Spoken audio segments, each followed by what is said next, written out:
warahmatullahi wabarakatuh. Hai, perkenalkan saya Bunga Anggraini Rahayu dari Pendidikan Guru Sekolah Dasar FKIP Universitas Jambi. Pada kesempatan kali ini, saya akan membawa kalian semua untuk mengenal Jambi. Jambi merupakan salah satu provinsi yang berada di pesisir timur, yang terletak di tengah Pulau Sumatera, yang ibu kotanya yaitu Kota Jambi. Nah, kali ini saya akan mengajak kalian untuk mengenal bangunan-bangunan bersejarah yang ada di Provinsi Jambi, yaitu salah satunya ada Masjid Agung Al-Falah atau biasa kita kenal dengan julukan Masjid Seribu Tiang. Berbicara tentang bangunan peninggalan, tentu tidak lengkap rasanya jika tidak mengetahui sejarahnya.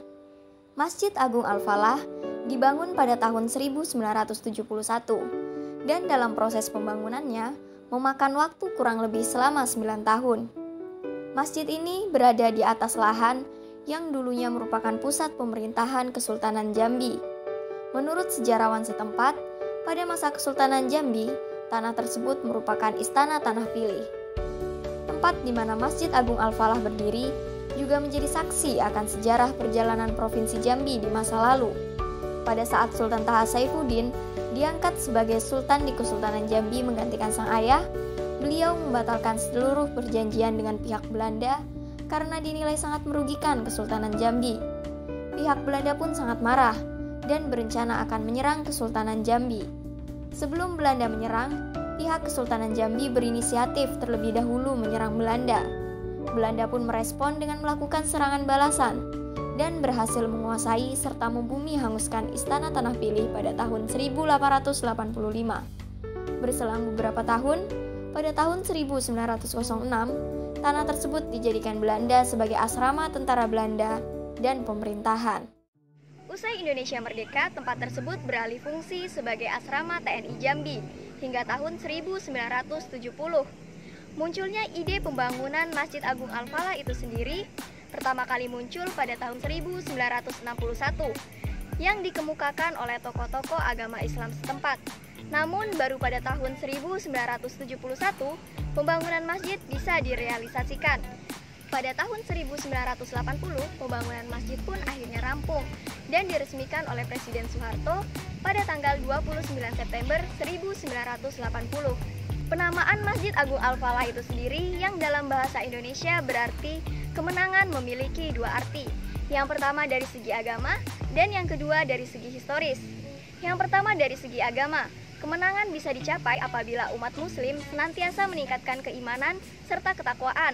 Sedangkan yang kedua dalam segi historis, lokasi di mana masjid dibangun yang sempat jatuh di tangan Belanda berhasil kembali direbut dengan perjuangan rakyat.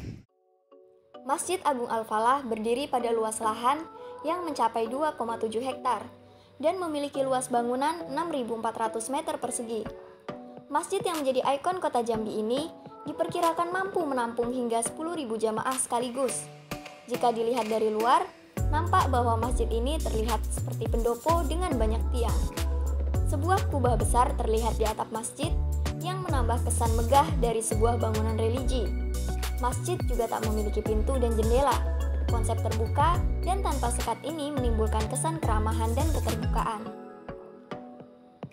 Pada bagian luar Masjid Agung Al-Falah akan ditemukan sebanyak 192 tiang berbahan beton yang berwarna putih menjadi penyangga bangunan masjid bagian luar.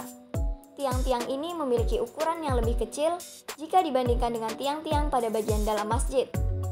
Selain itu, masjid juga tak memiliki dinding sehingga benar-benar terbuka. Ketika memasuki ke dalam masjid, terdapat 40 tiang dengan diameter yang lebih besar. Tiang-tiang ini berhiaskan ukiran terbuat dari kayu pada bagian bawah, serta dilapisi tembaga pada bagian tengah. 40 tiang ini merupakan penyangga utama bagi kubah yang besar yang terdapat pada Masjid Agung Al-Falah. Saat melihat ke dalam kubah besar, pengunjung akan terkejut dengan adanya hiasan aksen garis-garis dalam berbagai warna. Hal ini sangat bertolak belakang pada bagian luar kubah yang hanya dilapisi dengan cat berwarna putih polos. Kubah pun semakin nampak indah dengan adanya kaligrafi yang terbuat dari kaca. Kehadiran sebuah lampu hias dengan ukuran cukup besar bermaterialkan tembaga juga semakin mempercantik sisi ke dalam masjid. Pada sisi mihrab, Masjid Agung Al-Falah ini dihiasi dengan aneka kaligrafi yang terbuat dari kuningan dan tembaga. Bagian kanan mihrab terpatri kaligrafi yang bertuliskan asma Allah Subhanahu wa Ta'ala. Sedangkan pada sisi kiri berhiaskan kaligrafi Nabi Muhammad SAW pada kiri dan kanan mihrab. Terdapat pula kaligrafi bertuliskan 4 sahabat Nabi. Nah, bagaimana teman-teman? Apakah kalian semakin tertarik? Faktanya, meskipun diberi julukan Masjid 1000 Tiang, namun nyatanya tiang-tiang pada masjid tersebut tidak sampai berjumlah 1000. Wah, jadi berapa ya jumlah tiangnya? Nah, tiang-tiang penyangga pada masjid tersebut hanya berjumlah 232 buah. Jumlah tiang tersebut dipercaya mampu menahan dari goncangan gempa.